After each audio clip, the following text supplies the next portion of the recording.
नमस्कार दोस्तों, खेतेश्वर टीम में आपका स्वागत है। दोस्तों, अगर आप चाय पत्ती बिजनेस करने के बारे में सोच रहे हैं या ऑलरेडी कर रहे हैं, आप अपने एरिया के अंदर हैं, तो कई बार क्या होता है कि आपको असफलता का सामना करना पड़ता है। अगर आप चाय पत्ती का व्यापार करने की सोच रहे हैं या कर रहे हैं, तो दोनों के लिए ये वीडियो बहुत ही काम का वीडियो है। दोस्तों, धोखा एक बार मिलता है, लेकिन धोखे से सबक बहुत ज्यादा मिलते हैं। तो यह बात भी व्यापार के ऊपर लागू होती है। लेकिन अगर आप खेतेश्वर टी कंपनी को रेगुलर फॉलो करते हो, खेतेश्वर टी कंपनी को रेगुलर देखते हो, तो आपको इस व्यापार के अंदर धोखा कभी नहीं मिलेगा। उसका कारण है दोस्तों, हमारे द्वारा हर चीज को क्लियरिफाई किया जाता है, कस्टमर के हिसाब से उस चीज को बताया जाता है, आपको क्या चाहिए उसके हिसाब से बताया जाता है, सही मोटिवेशनल दिया जाता है। और सबसे बड़ी बात, ये सारी चीज बताने का, सिखाने का किसी तरह का पैसा नहीं लिया जाता है। दोस्तों, हम जोधपुर राजस्थान से व्यापार करते हैं। ऑल इंडिया हमारा चाय का सर्विस है। आप भारत में कहीं पर भी चाय मंगवाना चाहते हैं तो आप हमसे संपर्क करके मंगवा सकते हैं। अब बात करते हैं कि आप करना चाहते हैं या कर रहे हैं तो क्या। दोस्तों, सबसे पहले आप ग्रेड पहचानना सीखें अपनी चाय पत्ती के दानों को। दोस्तों, जैसे आप कैमरे को नजदीक से देखेंगे तो आपको ग्रेड के बारे में पता चलेगा। दोस्तों, यह दाना अकॉर्डिंग समझ लीजिए कि एक राई का जैसे आपने दाना देखा होगा, उस तरह का ये दाना बीपी का ग्रेड कहा जाता है। कॉमनली ये हर ब्लेंड में यूज होता है, बड़े दाने में भी और छोटे दाने में भी यूज होता है, और सबसे ज्यादा प्रोडक्शन इसी दाने का होता है।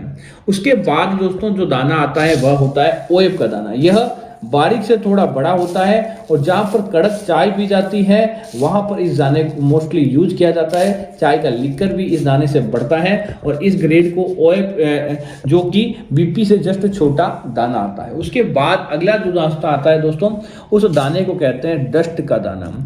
अगर आप इसको गौर से देखेंगे तो बहुत ही बारीक दाना है और अमूमन होटलों पे ये यूज लिया जाता है। ये ओएफ के साथ इसको ब्लेंड किया जाता है। इसमें लिकर भरपूर मात्रा में होता है और कड़क इस चाय में भरपूर होता है, जो कि पीढ़ी का दाना कहते हैं। और दोस्तों, उसके बाद आता है बीओपीएसएम का दाना। बीओपीएसएम का दाना अमूमन स्वाद इस दाने का बड़ा होता है। यह आपको बाजरी का जो दाना रहता है ये उससे उसके कंपैरिजन में आपको देखने को मिल जाएगा। इस दाने का स्वाद बहुत अच्छा रहता है और थोड़े से उबालने के बाद इसके अंदर अच्छा कलर भी आता है। दोस्तों, दानों में कलर आता है या नहीं आता है, कई लोग कमेंट करते हैं और पूछते हैं कि चाय में कलर क्यों नहीं आता, टेस्ट क्यों नहीं आता। तो उसका एक ही जवाब है, आप जो क्वालिटी ले रहे हैं, आप जो रेट ले रहे हैं, उसके अकॉर्डिंग ही माल मिलता है। कई बार कस्टमर कम पैसों के चक्कर में वह माल खरीदता है जिनके अंदर लिकर कलर कम आता है। तो दोस्तों, यह एक फॉर्मूला है, चाय का वेट डिसाइड करता है चाय का कलर कितना है। अगर चाय वजन में भारी है और चाय वेटी है, अपीयरेंस ब्लैक है, तो उस चाय के अंदर अपने आप ही अच्छा कलर आएगा और टेस्ट भी उस चाय का अच्छा आएगा। लेकिन चाय लाइट वेट है, वजन में हल्की है और दिखने में ज्यादा ब्राउन है, तो वो आपको ज्यादा उपयोग करनी पड़ेगी। लाइट वेट चाय तो उसके अंदर कलर कम आएगा, उसकी रेट कम है, तो ये चीज देखने को बराबर देखते हैं। अगर कोई महंगी चाय है तो वो अपनी क्वालिटी के पीछे महंगी है, उसकी एक अपनी एक खूबी है, उसकी वजह से महंगी है, ऐसे ही वो महंगी नहीं है।